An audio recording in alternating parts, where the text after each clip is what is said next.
Welcome back to Jolie's, where you can get yourself some spicy sausage, roasted nuts, and the freshest React content on the tube. YouTube, that is. And today we are going back. Shoe Simps Unite. We are watching ShoeOnHead's latest, greatest video, What Trump Really Destroyed, the Dark Truth Behind USAID. USAID, that is. Now, before we get into the video, of course, I have to ask you, please like and subscribe for more content here on Jolie's, and share this video with somebody who maybe does not understand what is going on with Doge and USAID and all of these things Trump-oriented.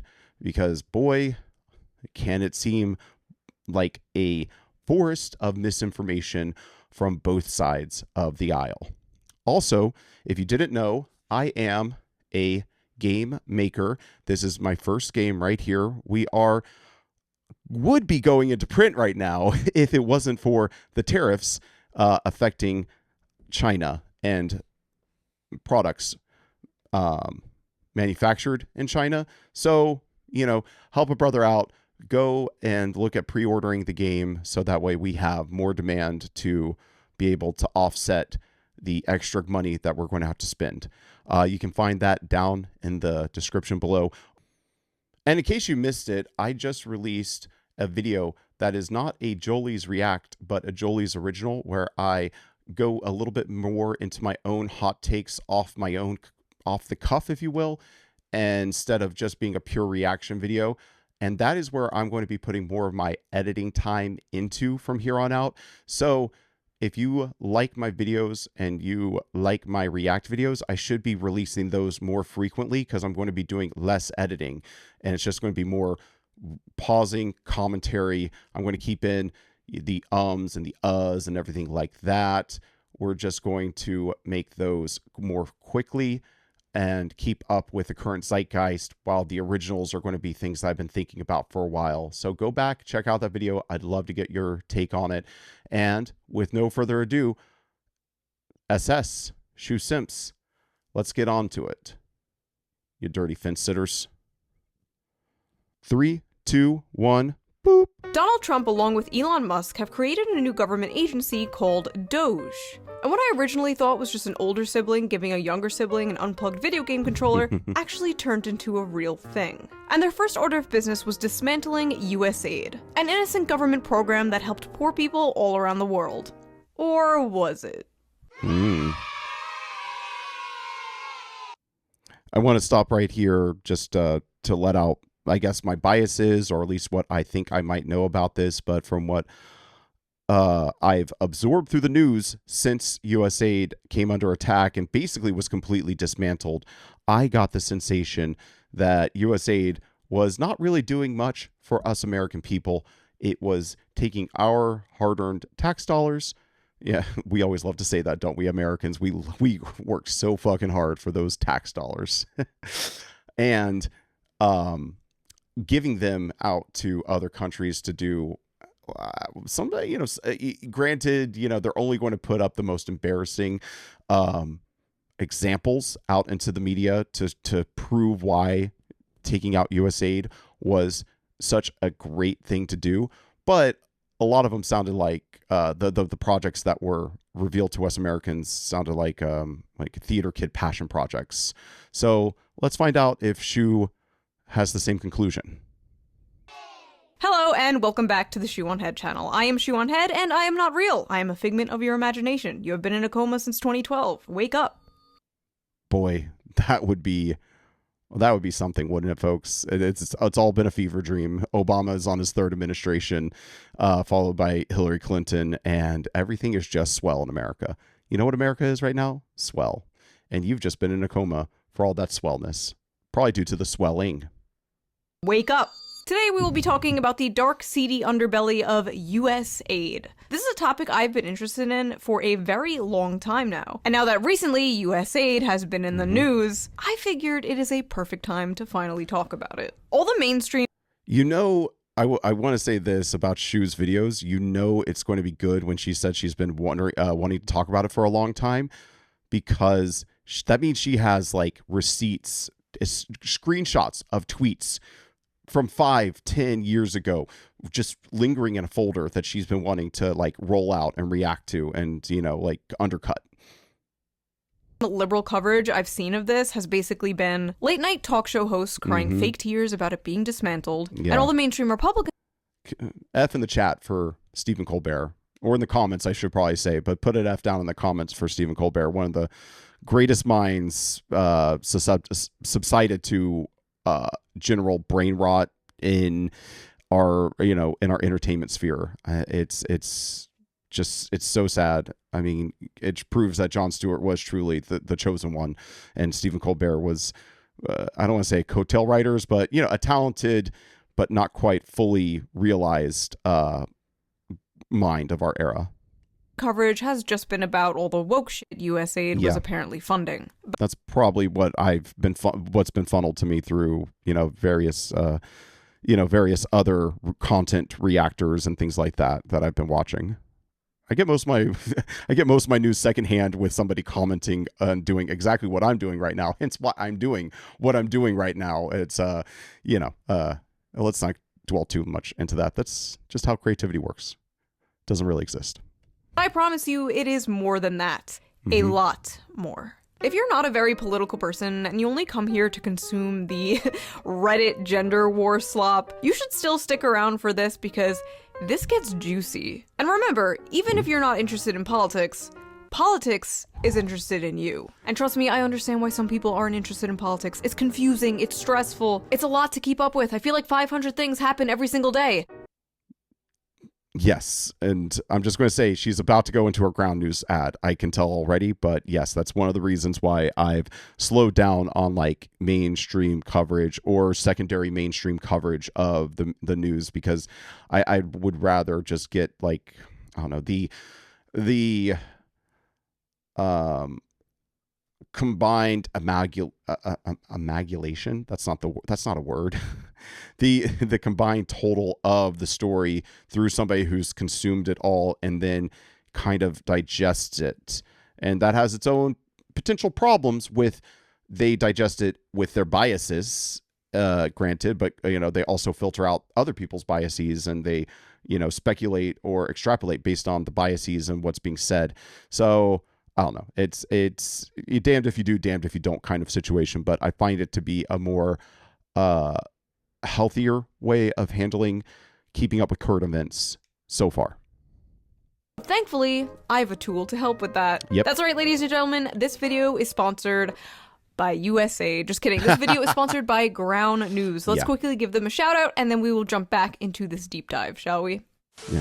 Ground News is a website and an app that gives readers a fun and transparent way to read the news all across the political spectrum. From left, right, and center. Haven't paid for it. Every story comes with a quick visual breakdown of political bias that helps you understand the full story and make sure you're getting both sides. One of my favorite features of Ground News has to be the blind spot feature. It shows you news stories that have been covered by only one side of the political spectrum and ignored by the other side. For example, here is a story about how Elon Musk apparently pressured the Reddit CEO to moderate content on the site. Right away, we can see that the story has been covered by 12 sources. And out of these 12 sources, 75% lean left, and no right-wing sources have covered it. Ground News also makes it really easy to compare headlines to see how political bias or ownership can affect the framing of a story. For example, this right-wing headline about how Trump is taking executive action to make DC safe and beautiful, while this left-leaning headline frames the same story as Trump wants Washington, DC to be Berlin 1939. What? Sorry, I might have only taken one journalism class back in high school, but that's not how you write a headline, at least according to like the end of history 90s version of journalism. That is such a biased headline. So loaded. Ground News for 4 years now because it's great. I love it, and it really helps me see how both sides frame things so differently. Best of all, I am currently offering 40% off their Vantage plan, which is what also, for some reason, it just crossed my mind. You could tell the difference between a man reacting to ShoeOnHead versus a woman or anime girl reacting to ShoeOnHead, because I think I would have had at least, if I was a girl or an anime character, I would have had at least 3 comments about her hair. I just remember how often people like marvel at her change of hair probably because she wears wigs throughout her videos, which I can't blame her. It's hard to have these bad boys, these locks, camera ready. I use to access all of their amazing features. This comes out to only $5 a month. That's like the price of a coffee. And it is so worth it. It is one of the first apps I check in the morning. It's great. So go to ground.news/shoe or use the QR code on screen right here, or use the link in the video description down below. Again, Please that is ground.news/shoe, or click the link down below. I think what they're doing is super important because it helps. Actually, yes, that is our group now. We are the SS Finch Sitters. I can't even say it right. The SS Finch Sitters. So, that's like our official branding, because ShoeOnHead is what got this channel started.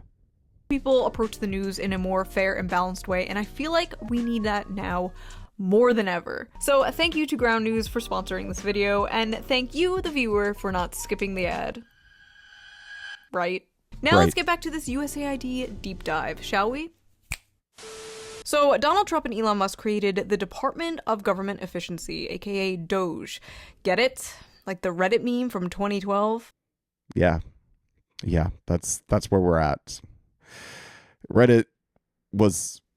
I think that I am going to have a video about Reddit eventually. That'll probably be more of that cuff, speaking off the cuff and then editing it all together to make myself sound smart. But Reddit I would go as far as to say it both improved my life and made me the man I am today, and ruined 15 years of my life, because if you have been a Reddit user, you know that Reddit becomes the one thing that you go to. It's such dopamine. It's like, it's a drug in some ways, like a lot of social media is, and Reddit was the one that got its hooks into me. Not Twitter, not Instagram, not Facebook, Reddit. Epic bacon, my fellow memers. Honestly, who am I to talk about dead memes? My username is ShoeOnHead. So Doge's supposed goal seems to be cutting useless spending the government is making us pay taxes on. Now, I have very mixed feelings about taxes. Just going back to what you said about dead memes, it's like at some point in the future, if I'm successful, the idea that I'm going to have to explain that I got my name from a local Texas, well, it's expanding, but a Texas-based, the branding of a Texas-based gas station, like Gas Station Plus, will be a little bit embarrassing. And now she's about to talk about taxes. Yet again, might as well throw out my biases so I don't end up having to pause her and talk over her to explain this later. I am somebody, I do not mind paying taxes at all, assuming the taxes are being used for what they should be being used for. And I think that the pillars that I came up with a while ago are transportation, taxation, defense, education, and I know that there's one more because I felt like it was a 5-pillar thing. If I can think of it, I might pause later.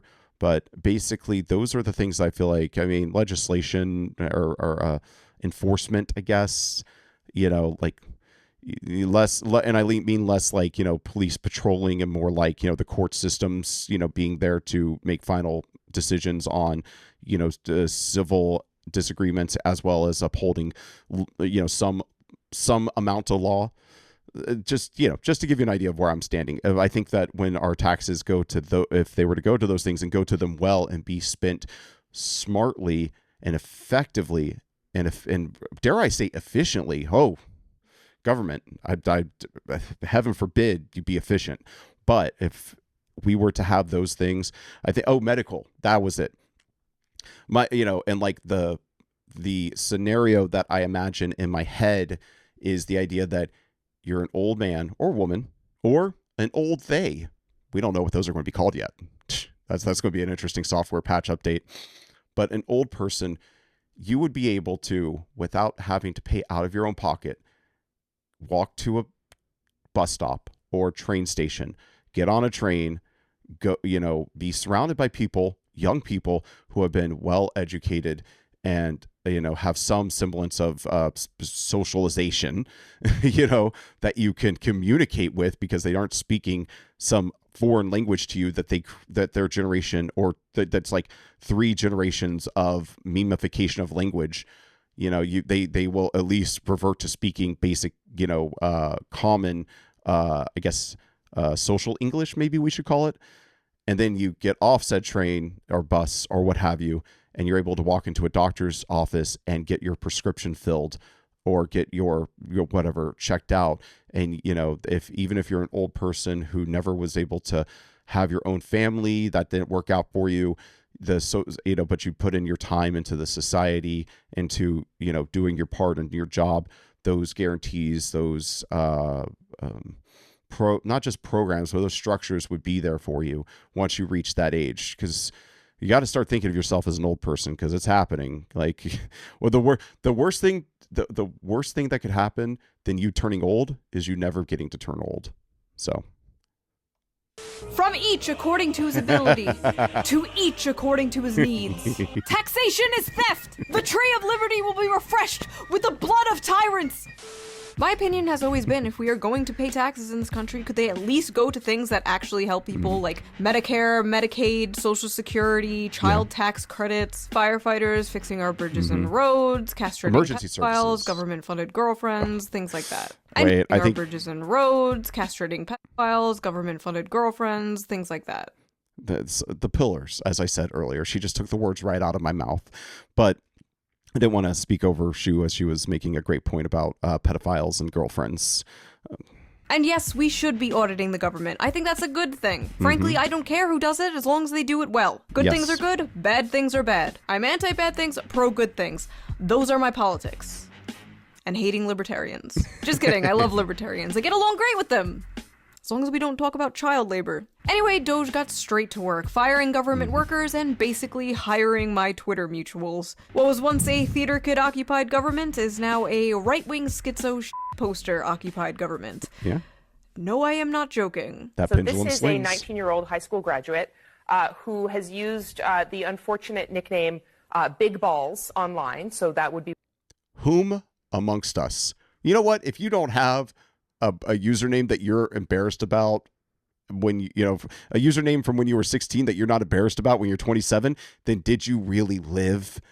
And the embarrassment goes 2 ways. I will let you know right now. For a long time, my email address was lock and key, and that was lock as in the philosopher and key as in the spiritual energy that in East Asia or whatever, in the Asian countries that you build up, and you basically would, it's like the excuse for fireballs in Street Fighter / Dragon Ball Z. It's like your key power. So I took the path of presenting as overly enlightened, and this guy happened to take the path of not giving a fuck. Is there any difference? If anything, I think he's more, he's cooler in retrospect. One way that we could refer to him. He is now working at Musk's behest inside Doge. If you had told me 10 years ago that Donald Trump and Elon Musk would hire some Zoomer named Big Balls to help audit the government, I'd believe it. Like, yeah, that checks out. They have no relevant experience. Most of them aren't old enough to rent a car. They're not even old enough to rent a car. There was an internet show that I watched. I'm not going to name it. There's an internet show I watched almost every day for years. Actually, I think legitimately 3 years up until the election. And then post-election, a very left-leaning internet show. And post-election, they started picking up these parts of the narrative and emphasizing them. And I thought of them as being a little bit more open-minded, or at the very least not just towing the company line, if you will, of general Democrats talking points. And they started hammering on the Doge boys, as they the Doge Zoomers, whatever you want to call them. And the thing that it just really soured me to them, because it's like, it's one thing to criticize, like some of the things that came out later were much more legitimate to criticize those young men about. And there's some of them that probably should not have had that position. But the idea somebody's too young to fix this nation. I mean, we should be happy that some of the brightest minds. Like some of these kids, I say kids, I mean, some of these young men, young women are obviously such a cut above that they should be the ones that are in these positions to audit. And like, what would be the difference? I thought, what would be the difference if it was Bernie Sanders, my man, who got the position in Doge, or who got the presidency and then did the same thing roughly, except for with his agenda. I mean, and that probably lies the big difference is you feel like the captain who has his hands on the wheel is somebody you like versus somebody you don't like. But who else would they have turned to if not bright young people in order to come in and have a fresh take and maybe thinking a cut above? Because the people that were running these organizations or just the day-to-day workers in these organizations probably can't compare intellectually to the guys who came in with Doge. Their 20s. We send 18-year-olds to go die in the wars you cheerlead on, you evil hag. Why are they so focused on the ages of these people when our government is basically a retirement home? Yes. But honestly, I don't blame Hillary Clinton. 100%. If I were her, I also wouldn't want 22-year-olds in the government. Months before dismantling the Department of Education, or apparently Sesame Street, Doge's first order of business. And that's the thing, like when the headlines hyper focus, like the focus of the headlines is the thing that you have nostalgia for, the thing that is a tragedy that it would end up in the crossfires. But it's like that one thing is just one of thousands, if not millions of things. It's like when you make systemic changes, they are going to be, they're not, systemic changes can't often make exceptions, or you have to really sit down and start carving out exceptions. But the thing about a systemic change, if you were to make a systemic change to your budget, yeah, it might make you cut back on beer and pizza, but it also might cut into your cultural consumption. Maybe you can't go and see as many movies. And one of those is technically a healthy thing to do.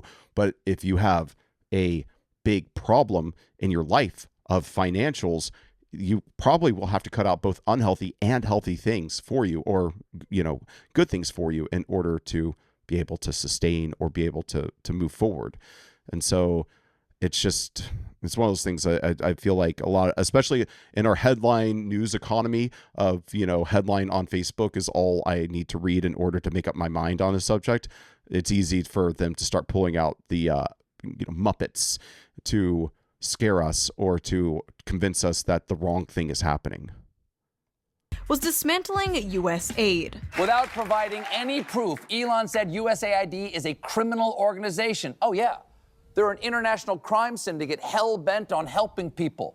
Pretty f***ed up, huh? Yeah. Taking money away from an aid program that helps. Somebody said recently that there's this idea of a thought-ending statement. It's like, and not to say that I think Elon Musk's was also somewhat of, it's maybe a potential thought-provoking or debate-provoking statement, possibly. You could make that argument, but what Stephen Colbert did just there was like, USAID helps people end of thought. That's where you need to be. That's what this is about. They help people. Boom. And it's like, yeah, that kind of sums everything up into a nice little package that you're not supposed to question. It's like it's a package, a nice little present you're not supposed to open up and investigate. Keep it under the tree until Christmas, buddy. For people all around the world, except USAID was not exactly that. In fact, it doesn't even f***ing stand for aid. It stands for a United States Agency for International Development. It has f*** all to do with aid. But honestly, that's, be very suspicious of acronyms. Like, I mean, Doge is probably going to come under similar crosshairs in the future, because it's not actually going to, in the long run, usually what the government agency is named for is not like its actual, like, the means, the ends, I should probably say. They name it after the means, but they don't, that it's to obscure the ends. I hope that was smart. Comment section. Was that smart? I don't blame you for thinking it does. After all, they do make the word aid a different color in the Yes. logo.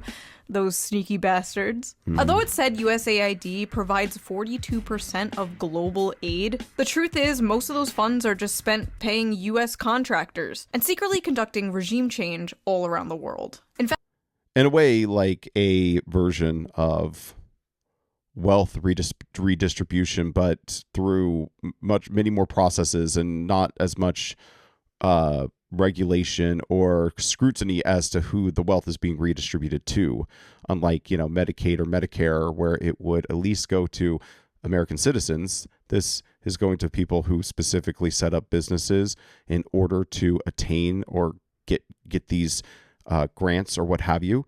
It just seems like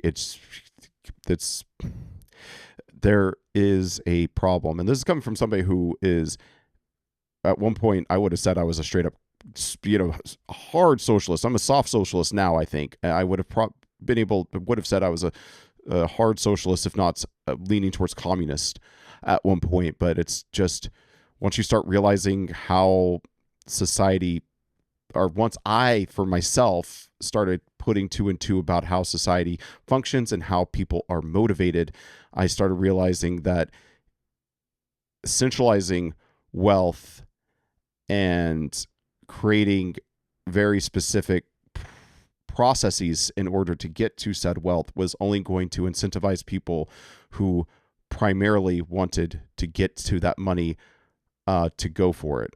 It's complicated. Yet again, could be another video, but I just don't think it's the correct way to handle human psychology and to incentivize the best thing to happen. 80% of all USAID funding goes to just 75 organizations, while only 6% of that goes to aid. And by auditing USAID, Doge exposed the true, real puppet masters behind the secret cabal of evil masterminds funding the woke ideology spreading all around the globe. You. Yes, it was you, American taxpayer.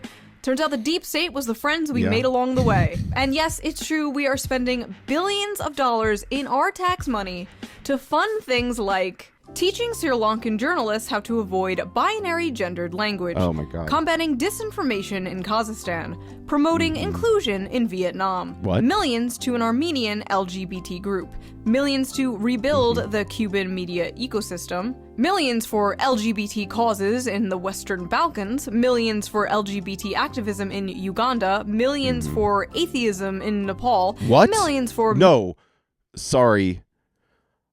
LGBTQ, I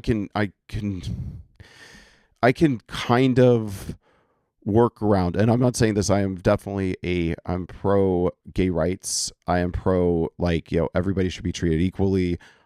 Gay marriage, at the very least, I would say gay marriage should be recognized by the state.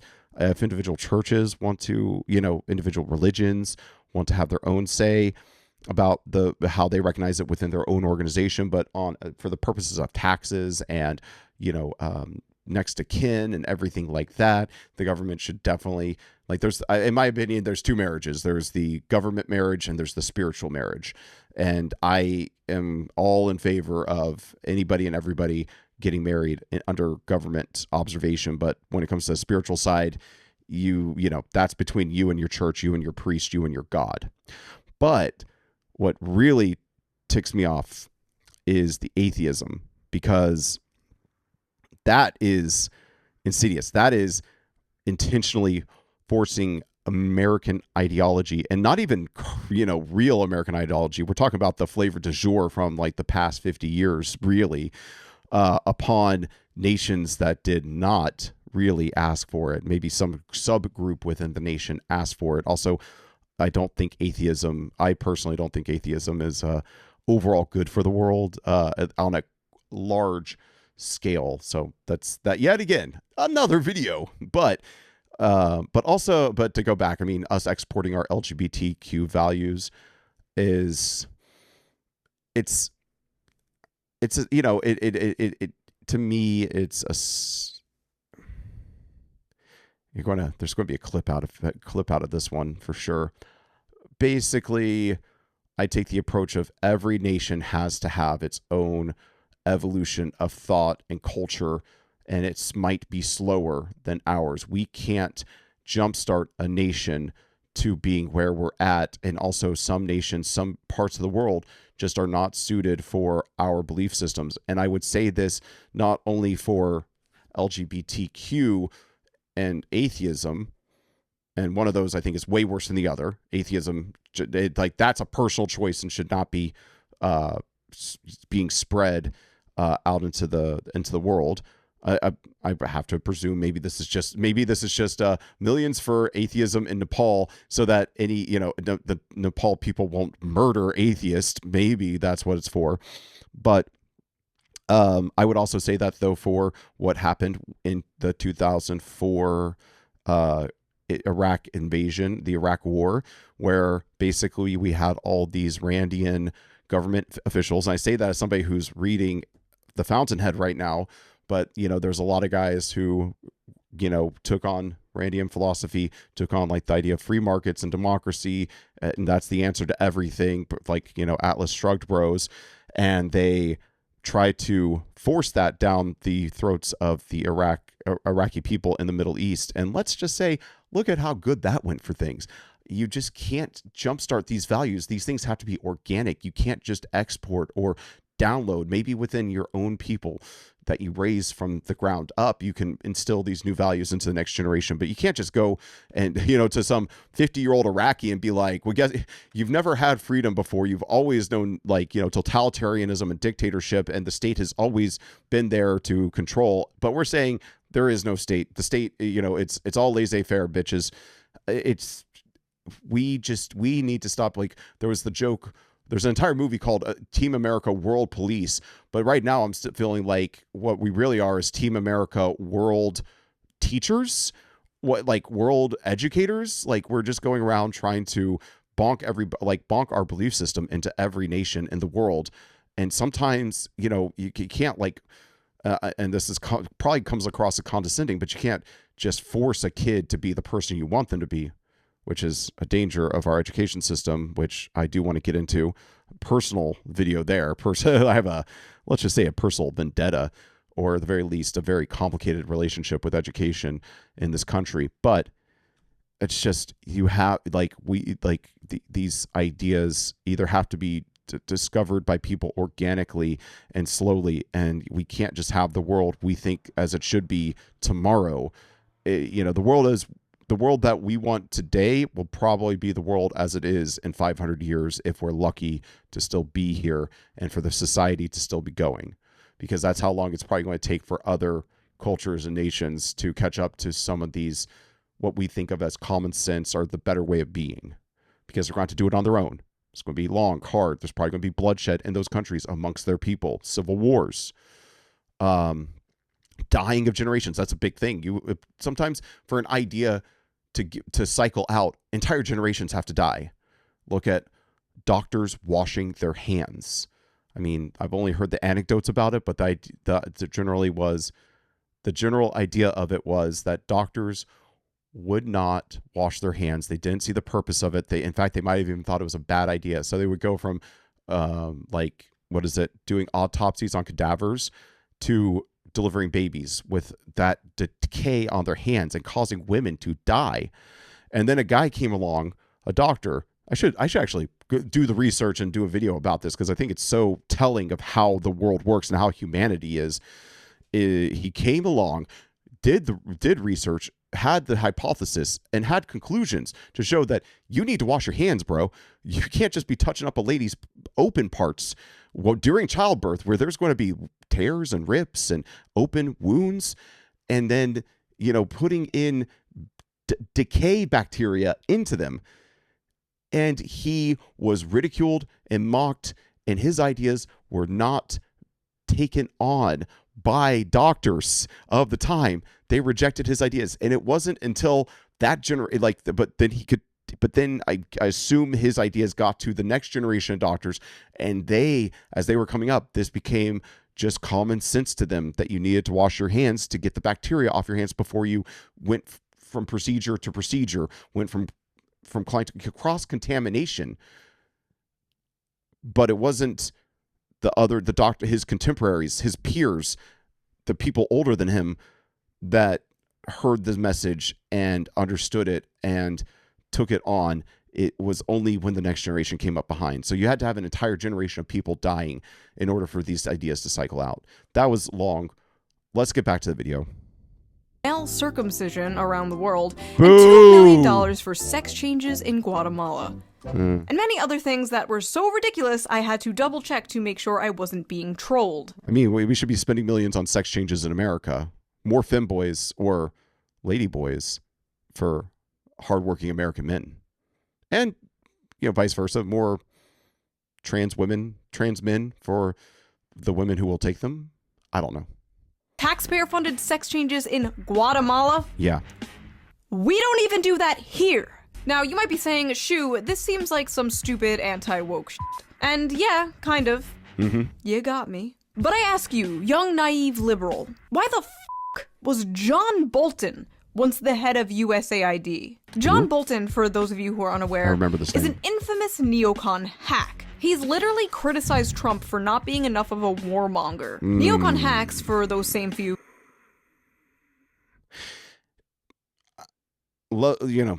I have a lot of opinions about Trump.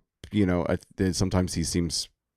I like overall, there was many negative opinions I've had about Trump. I'm cooling on some of those. But one thing, even during his first administration, that I gave him a lot of credit for, he didn't take us into any wars. He barks like a dog, but I think he's a dove at his heart. You who are unaware, are the people in our government responsible for meddling with other countries all around the world and getting us into wars for basically funsies. The people who suck the teat of Raytheon, Boeing, etc. The military-industrial complex's favorite Discord kittens. These... She might be leading to this point, but I might be getting ahead of her. But yes, wouldn't you want to have the ability to inject money into agitators across the world to cause agitation to the status quo of a government in order for them to shake things up and perform a backlash of atrocities in order to justify our own military intervention?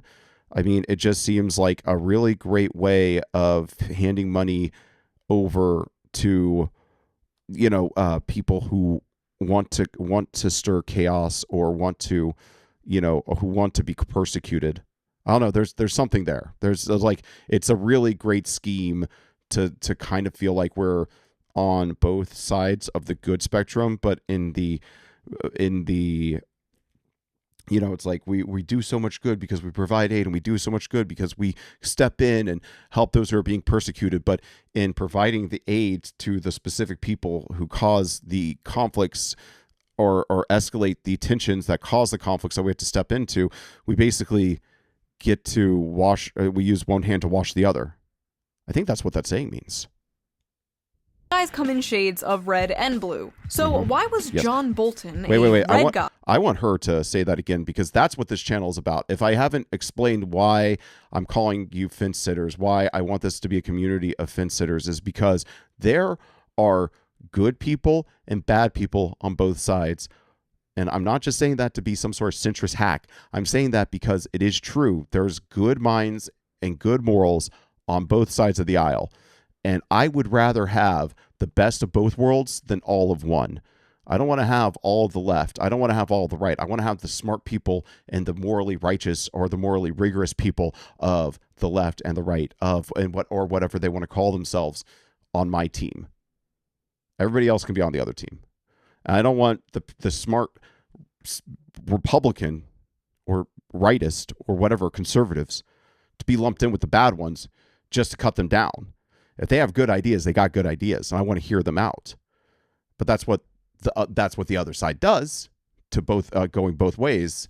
It's like you take somebody who has a good point, and then you somehow tie them up with somebody else on their side of the ideology who's an idiot, and you can ridicule, and then you just make it seem like you're criticizing. You make it seem like you're criticizing both, but you're really just criticizing one and taking the other down with him. Trust me, this is where we are going with all of this. This is kind of like the soapbox that I've been given, but it's not just a soapbox. It's a fence post that I sit upon, and I look at both sides of it. So come and join me on the fence. Become a fence sitter. These guys come in shades of red and blue. So why was John Bolton, a red guy, in charge of the same program, USAID, that is sending American taxpayer money to foreign countries to have things like trans pride parades? The truth is, the USAID thing goes a lot deeper than what a lot of Republican commentators are saying. It wasn't just a bunch of libtards in government wasting our money on stupid woke things. No. There's way more than that. You see, it's current year, and we can't just do old-fashioned imperialism anymore. The people don't like that. It's Those were the days. a new era, so we have to dress it up in glitter and rainbows. To put it bluntly, USAID is nothing. Come on, guys. Imperialism with gay. But another form of taxpayer-funded regime change, wearing an innocent mask of aid. Shut up, Shoe! You dumb bimbo populist! You reactionary shitlord! You cry, tears running down your fat, retarded face. The United States is just giving Hey, not fat. foreign countries billions of dollars out of the kindness of their hearts. Oh yeah? I have a lovely bridge on sale down the road. Would you like to buy it? Listen, despite all its faults, I love America. It's called investment, people. You don't put money in unless you're expecting to take more money out. I love the American people, but if you believe the corrupt, greedy bureaucrats running the deep state of this country do anything out of the kindness of their hearts, you are a sweet, innocent angel, and you need to be protected at all costs. I especially side-eye any leftist who has the nerve to run defense for USAID, especially those who call themselves socialists or commies, considering the fact that USAID was basically originally created to destroy communist countries all around the world. Established in 1961 by President John... That's why most every U.S. International organization was built. There was... Obviously, I got to do more research in terms of being rigorous on this, but my generally, the way I understand it is the idea of foreign relations was very loose, very, very much like a personality, person-to-person game up through World War II. And then post-World War II, we got really interested in influencing other nations for the express purpose of suppressing communism, suppressing the USSR, defeating the USSR in the Cold War. This is what made the Cold War the Cold War. It was cold because we didn't fight it with hot bullets and ammunition for the most part. Vietnam, North Korea, the Koreas, probably places in Cambodia, blah, blah, blah. But for the most part, it was a war of economic attrition. And this is why places like the CIA were invented and USAID were created, was to fight the war in odd ways, in diagonal ways. It wasn't a head-on-head collision. It was obfuscated. F. Kennedy, under the noble guise of aiding developing nations, USAID was, in many respects, an instrument during the Cold War to counter Soviet influence and keep the Third World from crafting its own socioeconomic model. A year after... Also, just a reminder, or hopefully a reminder for some, maybe I'm educating others, Third World country was, if I remember correctly, was in reference to a country that was neither capitalistic or communistic. It was like the third thing. It didn't just mean undeveloped nation, though it kind of hand in hand in some ways, but it just meant nation, like first world nations were capitalistic run allies of America. Second world countries were communistic things under the umbrella of the USSR and other communist regimes. And then the third world nations, all that originally meant was your undecideds, your own sort of fence sitters, the people who were not one way or the other, that needed to be influenced and influenced harshly. After President John Kennedy created USAID in 1961, he told its directors that, as we do not want to send American troops to a great many areas where freedom may be under attack, we send you. It wasn't long before the CIA spotted an opportunity to extend its reach. In 1962, USAID launched its Office of Public Safety to send agents around the world under the guise of training police officers. But as it turned out, the trainers were busy teaching enhanced interrogation techniques, a euphemism for torture. The scandal broke out in 1966, and although the office was finally shut down in 1974, the dark practices persisted within military and intelligence circles. By 1980, USAID Administrator John Gilligan was candid enough to describe the agency as nothing more than a graduate school for the CIA. At one time, many aid field offices were infiltrated from top to bottom with CIA people, he said. It was pretty well known in the agency who they were and what they were up to. The idea was to plant operatives in every kind of activity we had overseas, government, volunteer, religious, every kind. USAID was quickly nicknamed the CIA's little sister. Oh, and here is John Bolton holding a trophy given to him by USAID in the shape of a hand grenade.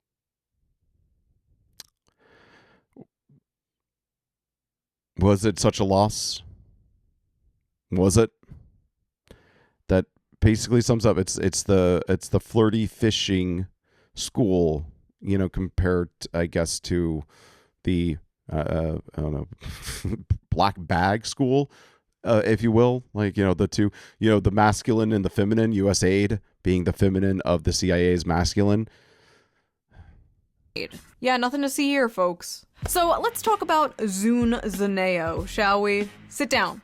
I love this story. Taken directly from Wikipedia, Zune Zaneo was an online social networking and microblogging service created by the United States Agency for International Development, aka USAID, and marketed to Cuban users. It was covertly developed as a long-term strategy to encourage Cuban youths to revolt against the nation's government. The developers aimed to use non-controversial content, such as sports and music, to build up subscribers and then to slowly introduce political messages through social bots to encourage dissent in an astroturfing initiative.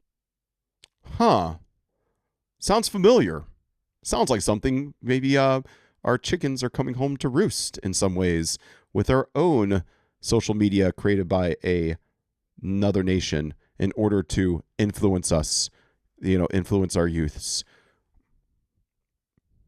So basically, USAID created a fake-ass social media platform in Cuba with our tax dollars, flooded it with bot content about like sports and music and whatever, just to make it seem normal, then slowly started to manipulate the users and create political division on the app between Cuban citizens in order to create political chaos in this country and a potential uprising. So yeah, how dare we take money away from those starving undercover agents? To make things even more sus, the money we spent on Zune Zaneo was publicly documented as an unnamed project in Pakistan. Yes, this fake-ass social media psyop they created in Cuba was documented by our government as being a project in Pakistan. Now, think of all the other weird shit USAID was supposedly funding. Those sex changes in Guatemala. Were they really sex changes in Guatemala? Or were they some... Do you really believe a hammer costs $50? Covert psyop being done somewhere else in the world? I guess we'll never know now. Yeah. Using social media to divide the masses and create political division. You don't think... No. They wouldn't do that. I mean, it's kind of weird they asked the former founder of Twitter to help with this project, but no. They would only do social media psyops in other countries, right? Right? In March 2020... Just saying that a lot of people of my generation, I think specifically, a lot of people who at the very least were leftists of the time or left-leaning sympathizers of the time really have a lot of suspicion over Occupy Wall Street happened, and then shortly after Occupy Wall Street, where I think the people really showed that they had the gumption and the power to unite against the powerful, there was a rise of a little thing called identity politics. And all of a sudden, all of these groups that had a lot of cohesion to them were like almost infiltrated through ideology. It's one of those reasons, and as a left-leaning person, a soft socialist, I would say that that we shouldn't scoff at people using the woke mind virus as a pejorative, because look at what it did to our organizations and to our ability to get messaging out there, because all of a sudden the organization now had a new scrutiny within itself that tore it apart, dismantled their leadership, made it far less effective, made it far less outlooking to see like what they could do to improve the world or to change the world looking outwards, and became much more inward gazing and thinking, what do we need to do to make this organization more equitable to everybody else? So, you know, and a lot of that, it just seemed like all of a sudden switches started turning in the offices of Meta, you know, at the time, in order to start getting us to think differently. 2024, a document was exposed that revealed USAID was running covert psyops all around the internet in order to combat populist misinformation about the government on Twitch, Twitter, Reddit, Facebook, and 4chan. Although its internal justification was we all, if you're somebody of my age, around my age or younger, you used one of those. If you're here right now watching a YouTube video of some guy talking over ShoeOnHead, you used one of those. And so you can't claim that you weren't influenced by one of those things. If you were a 4chaner, well, hey, good on you for being so based. I wish I was there with you. I was a Redditor. I feel like I'm the soyest of all those. Like I'm both like the weakest. You know, the Reddit is for the weakest wills and the most obnoxious takes. So trust me, I you know, whatever you think is cringe about your personal history as a 4chaner, at least you had edge. At least you had edge. halting the flow of mis- and disinformation, it seemed particularly concerned with malinformation, a concept it defines as speech that is factually correct but misleading, i.e., bothersome truths the US government would prefer the public does not know. Right there. I mean, that now we have a video, an easily digestible video that basically backs up what I said about the, you know, the post-Occupy Wall Street movement, change in direction of the country. Like, you know, misleading information, malinformation, information that it's like, don't say that. That's not good for my side. It might be true. You might have every right to say it. There's nothing we can hold against it except for it makes us look bad.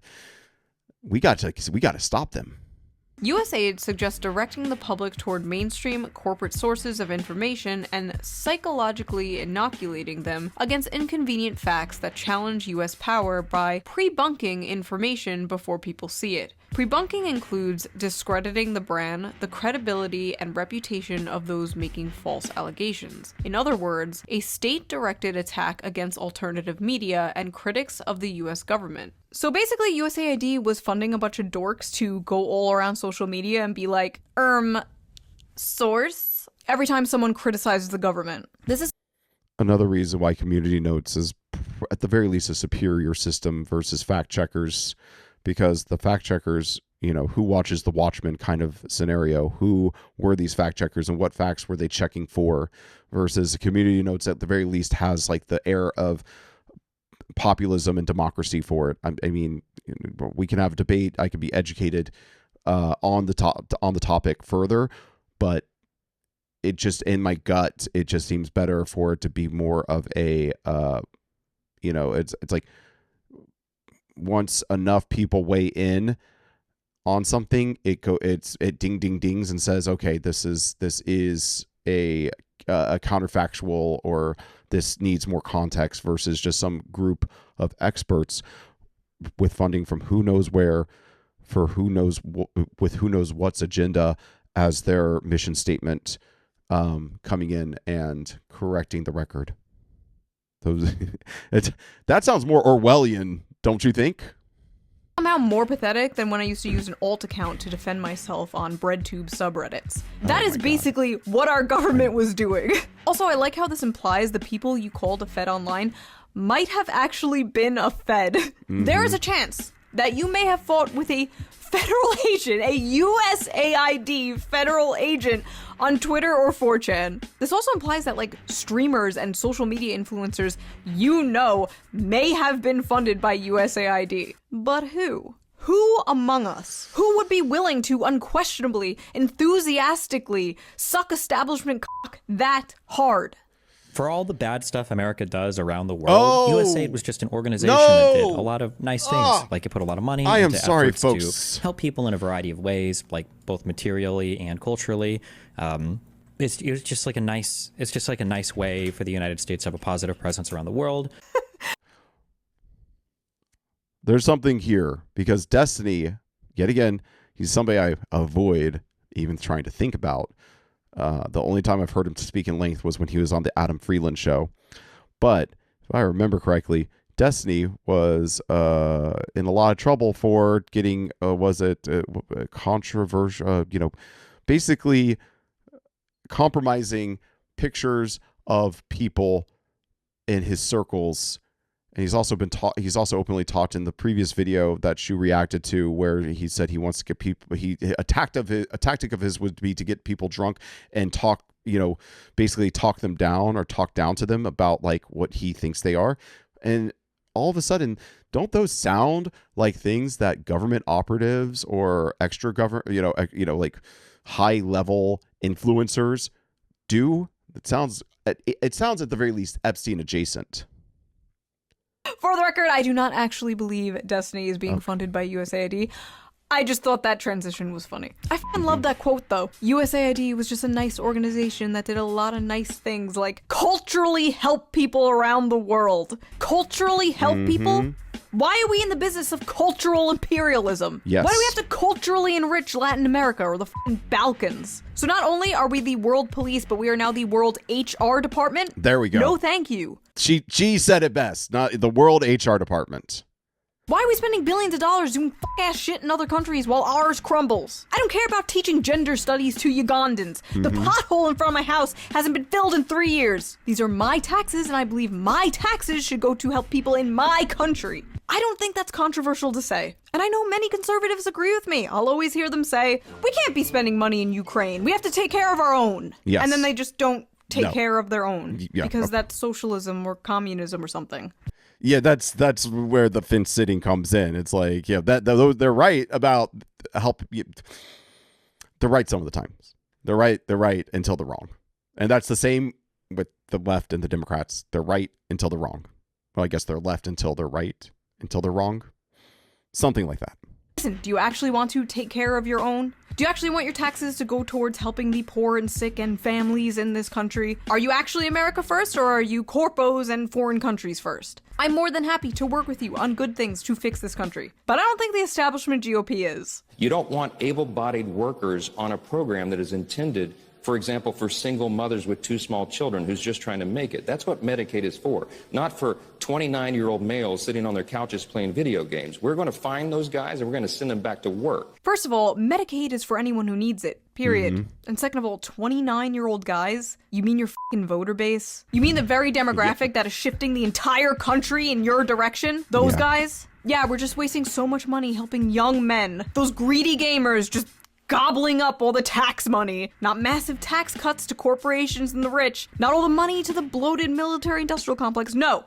Gamers. Young men who can't find a job, can't afford a house, can't afford... More like gamers, am I right, huh? Yeah. College. Young men who can't build a family because of the society you created. Those guys, they need to pull themselves up by their bootstraps and pay for their own Medicare. This care isn't for them. It's for women. What? Great to know both sides of the establishment fucking hate young men. Anyway, sorry, I popped off. Let's get back on topic. Now, USAID did do some good things. I won't deny that. I mean, honestly, everybody who isn't a young man hates young men. I think that's just they're the world's punching bag. Even some of the good things USAID did were nothing but a bunch of fronts. Using Cuba as an example again, because these are some of the only ones that have been exposed so far, there was a USAID program called the Travelers Project. that was said to be an HIV prevention workshop. But yet again, it was nothing but another covert regime change psyop. This was exposed in 2014 by the Associated Press. Young Venezuelans and Peruvians were deployed by USAID to Cuba's college campuses for $5.41 an hour. Really, USAID? Billions of dollars force feminizing mice, and you can't even pay your spies a living wage? Sad. Anyway, they were used to recruit college... Well, I mean, where you can save a buck, right? I mean, those spies should have been arguing for more. They should have unionized to get more money to destabilize the countries that they went to. That is, you know, they pulled themselves up by the bootstraps, I say, or by the Oxfords.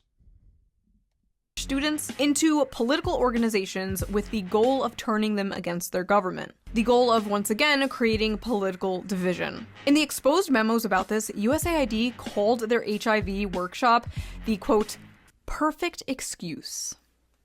Right. But we're totally funding DEI in Vietnam for pure humanitarian reasons, I'm sure. This was done so sloppily that even our boy John Bolton came out and disavowed it, but not without saying he thought it was a good idea in principle. Yes, it's a great idea to create taxpayer-funded secret psyops all over the world in order to f*** with other countries' politics. Just don't recruit teenagers to do it next time, okay? What? I honestly just think it's kind of funny. I mean, sounds like a stand-up dude. He doesn't like child labor. You know, he has his ethical line somewhere. We were funding anti-socialist agendas all around the world and disguising it as social progressivism. Don't think too hard about that one.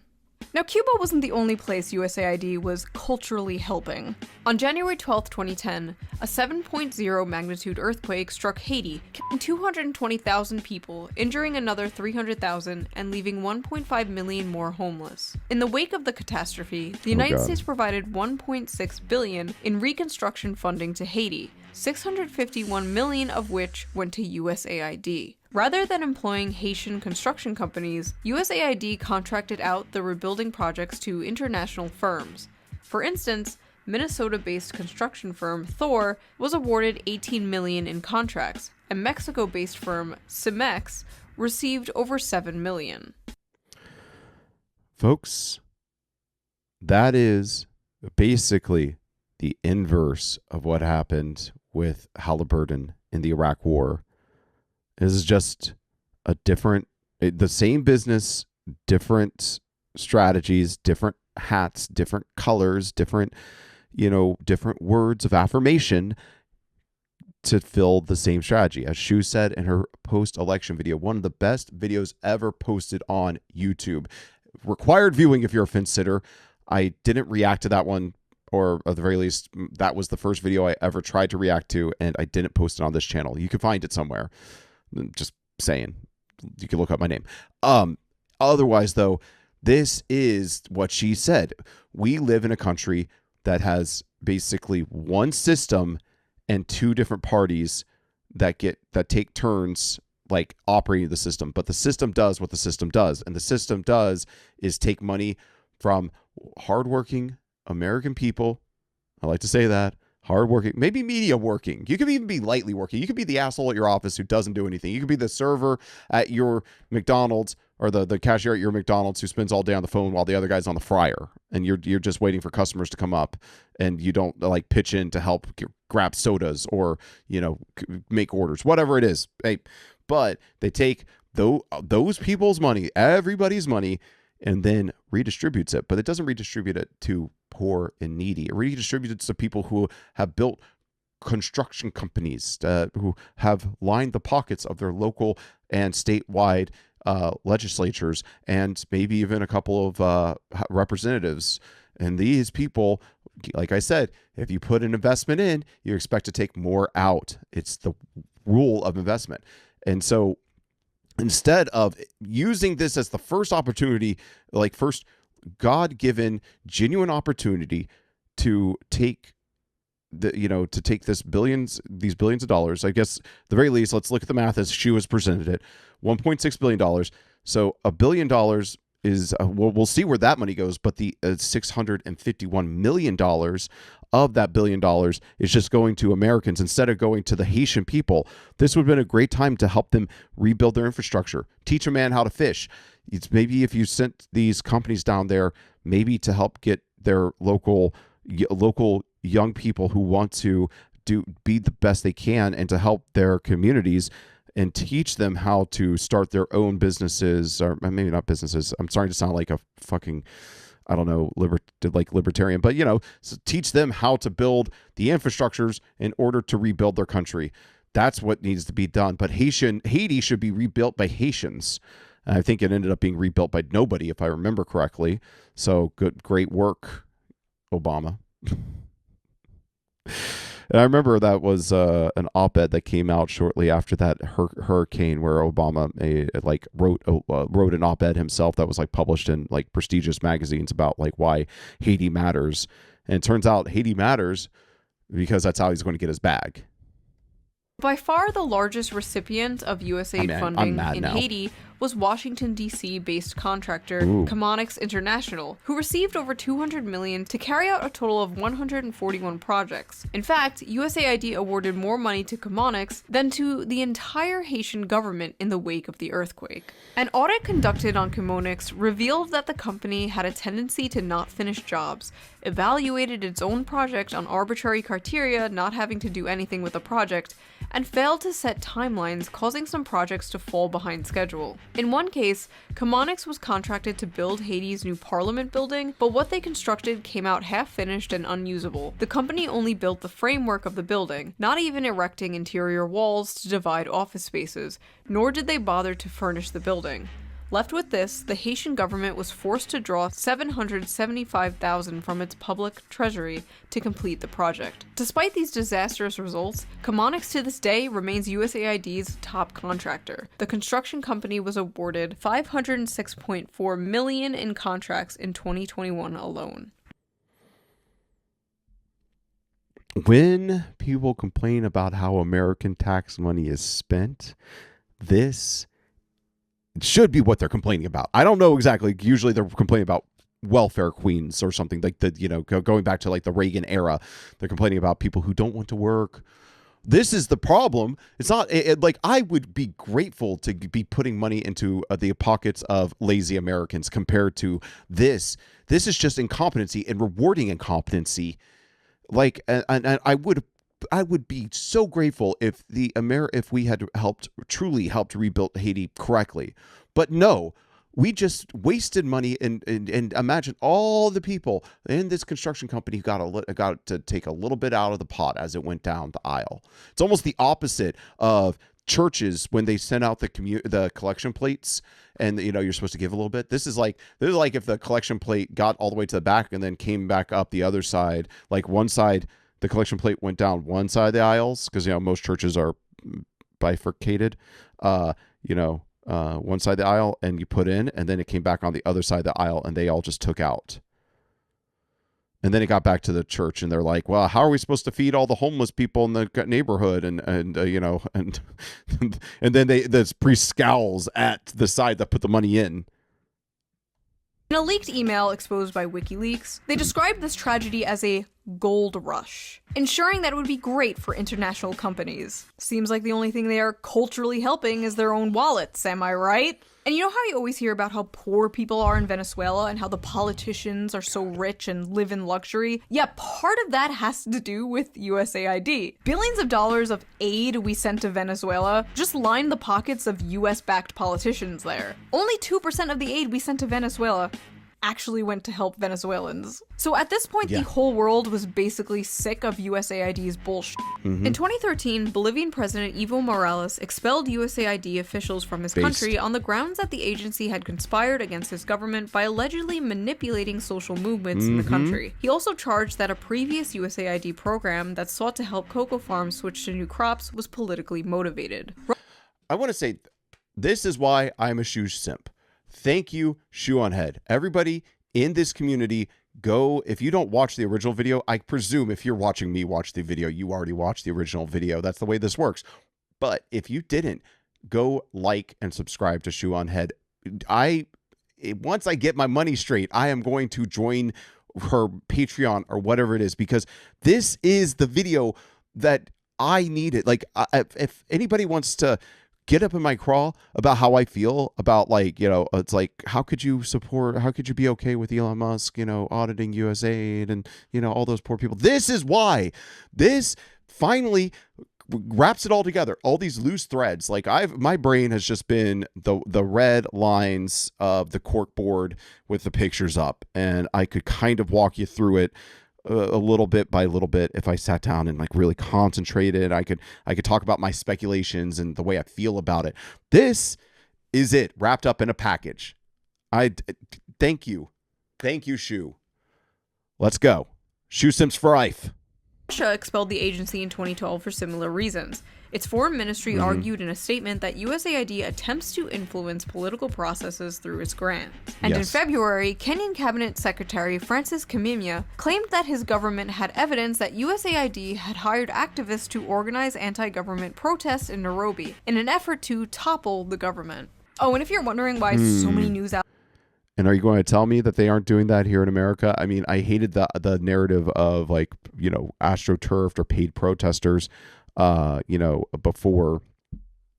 But it just seems like it's always convenient that there's some sort of, like, real grassroots movement against, whoever's in power, kind of keeping them in check, kind of reminding them that the guillotine is always being sharpened, whether it be Obama or whether it be Trump.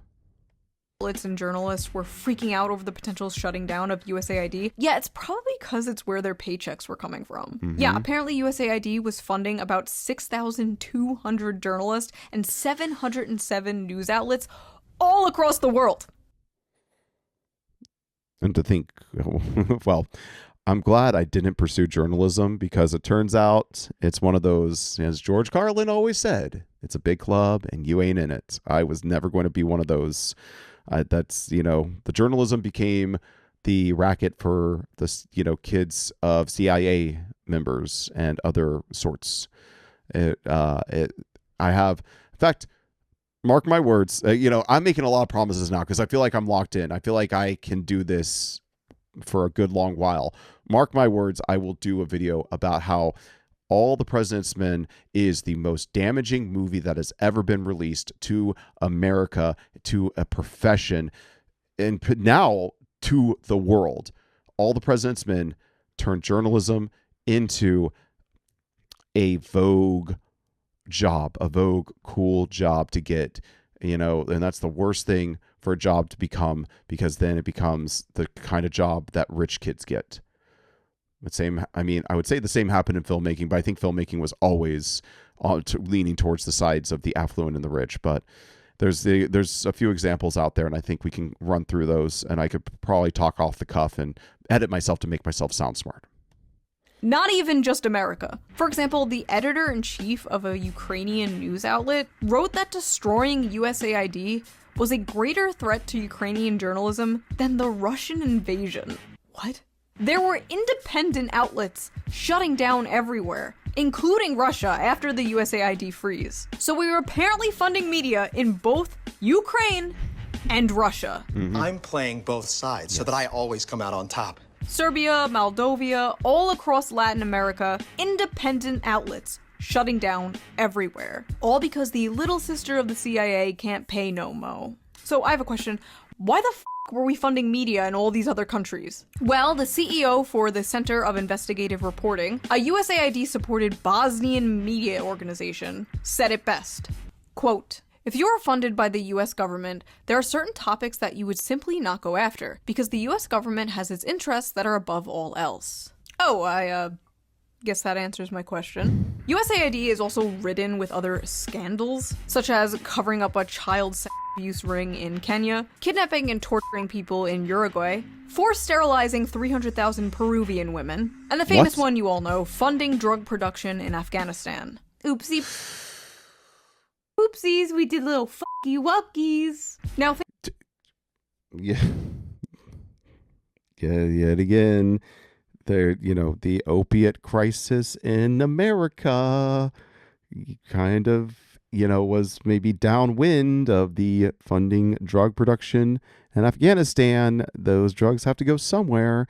And what maybe the CIA did with crack in the 80s to destroy black communities. It seems like they possibly did a little double dip. It's like, if it worked once, let's do it again. And they really wreaked havoc on white communities too this time around. I think with the opiate crisis, everybody was on limits. It was like open season for wrecking generational communities.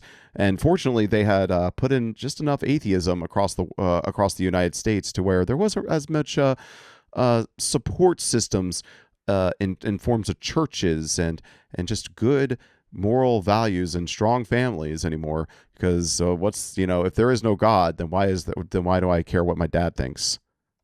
What about all the other shit that hasn't been exposed? These aren't mistakes. These aren't flukes. These aren't little fucky wuckies. This is what this program was set out to do. This is why it was created. We were quite literally funding Globo Homo as a sneaky way to do regime change and American intervention. Or do you think we're spending $1 million in Nepal to promote atheism because Hinduism is such a threat? You're cute. The United States won't sleep until there's an ugly progress flag hanging on Starbucks on every corner of every street all over the world, from Latin America to the Middle East. Ah yes, the greatest American exports: butt, sex, and war. There are a shit ton of old... I really enjoy one of those left-wing articles you can find online spanning back to 2010, even earlier, about how evil USAID is. Now suddenly liberals are acting like it's another fucking beacon of democracy that we have to cry and piss and shit about just because it's Trump getting rid of it. Frankly, I don't care. If they start dismantling things that I do care about, things that do actually help the American people, then I will care. Expose where the trillions of dollars we spent on the Iraq war went next, please. Yes. Or, actually release the Epstein files. To back Shoe up on this, here's my take on it. If they're building up, or they do go after the Pentagon, they do go after the industrial military complex. And I'm not editing these to make myself sound smart anymore, so you just roll with it. If they don't go after those people, I'm not going to say it's not, USAID best gotten rid of. That's a net positive, but I will say it's a failed project on the Trump administration and Doge's part if they don't go all the way to the fucking Pentagon. That is the final boss. I hope they're leveling up right now, and I hope they strike hard. And if they do, I wouldn't be surprised if both Elon Musk and Donald Trump and possibly JD Vance are all assassinated within 5 years. But there's probably targets on their head right now just for going after CIA's little sister. I mean, the CIA, you go after my sister, well, my brother, whatever. You just start attacking family, things happen. But honestly, I will think them heroic if they follow through and go after the Pentagon. And that's not coming from somebody. I'm becoming a little bit softened on Trump. I still don't like Elon Musk. I think that guy is just the worst. One thing I want to know, especially as somebody who is an avid podcast listener, especially during through COVID, like up until maybe the last year and a half, I was all about podcasts. Didn't watch nearly as much YouTube. I would only watch YouTube when I could watch YouTube. Now I'll just listen to some people on YouTube I'll just listen to. But there are some podcasts that I listen to and some podcast networks I would listen to that now I'm starting to wonder, were they USAID? Were they, supported in the same way these journalists were, propped up in order to, put out counter narratives or, right think, if you will? I don't know. There's a few shows that I'm a little suspect of, and I'd be interested to see if they're still running that I've stopped paying attention to. Do I think Doge cut USAID because they're our great comrade in arms, cutting off the tentacles of American imperialism? No. Trump probably just cut it because he thought it was a woke, gay waste of money, and it was. But as far as I'm concerned, every article written about how bad dismantling it was written by John Bolton himself. Like the president of Colombia said, "Take your money with you. It's poison." All the sources I use in this video, and remember that for your personal life, for your soul. Money... when they say money corrupts, it's not just the money you earn or the money you amass. It's the money that you take in order to look the other way. And all the information I got for this video will be in links down below. Feel free to do your own research as always. And if you like this video, please consider subscribing. A lot of you aren't subscribed apparently. You just watch and fuck off. I will find you. Also, this video is most likely going to be demonetized, so if you can and if you want to, please donate to me on Patreon, link down below. It helps the channel so much. Can't demonetize me if I'm not monetized at all. I will probably start very much caring about the videos I watch once I trip that wire. So, you know, get in. If you have recommendations for videos I should watch before I hit monetization, leave them in the comments below. I will try to get around to them. In fact, I might not live up to this, but I'm going to, now that I know what I'm going to be focusing my editing efforts on, which takes a lot of time, and I'm going to not be editing these videos as much, I am going to make a concerted effort to put out multiple reacts a week, because I know that I can turn these around. I'll probably be able to have this one posting within 2 hours of stopping the record. And I appreciate it. And I will see you next time with a less serious, more fun video. Well, while we're waiting for her little in credits, oh yeah, that bass line. Next time on Jolie Reacts, DJ Peach Cobbler. Again, because you guys love him so much. Oh, and so do I. Fucking hate Hillary Clinton. Hey, fucking hater. Fucking hater. All right, folks. Well, thank you so much for watching. That was ShoeOnHead, and that's why USAID needed to die. That was a very reaffirming video for anybody who's probably been paying attention for the last 15 plus years. I mean, I kind of consider myself really, really waking up into like 2001. I wonder what happened then that made me kind of like perk up my ears and start thinking about the bigger world. But if you've been paying attention for long enough, that was an affirming video for like trying to, you know, wrap the lines, tie all those threads together, and actually create a tapestry of corruption that we've all known has been going on in the background, but we just couldn't put our finger on. And honestly, a great example as to why you should be a fence sitter. You should be up there on the fence looking out at every position and trying to figure out, why are they taking this? What is the motivations? Who are the best people? Who are the people out there who are actually earnestly trying to help this world? Because let me tell you, they're going to be a little bit on both sides. They're going to say things that, you know, they're going to be right, people on the right who say things that all of a sudden you think, wow, there's a lot of logic there. And I kind of agree with that. They're going to be people on the left who, you know, say things that's like, that's very earnest and a great idea. Maybe we should try to implement that. You know, there's going to be great minds, but there's also amongst them, there's a lot of, you know, how should I say politely, a lot of well-meaning people who are easily manipulated, and the wolves that are out there manipulating them.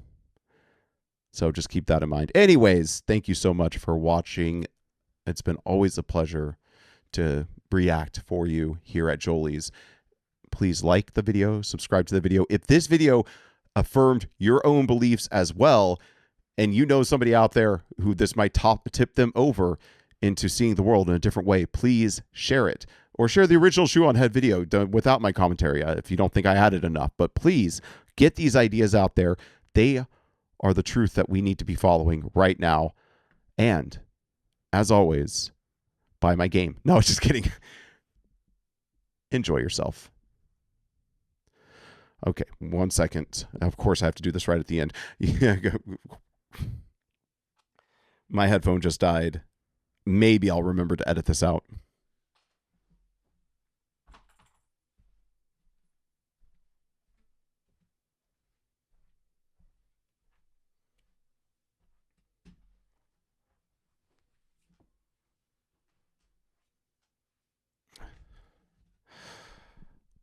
Wait, let's see. I'll just wave to hopefully I remember to edit back in.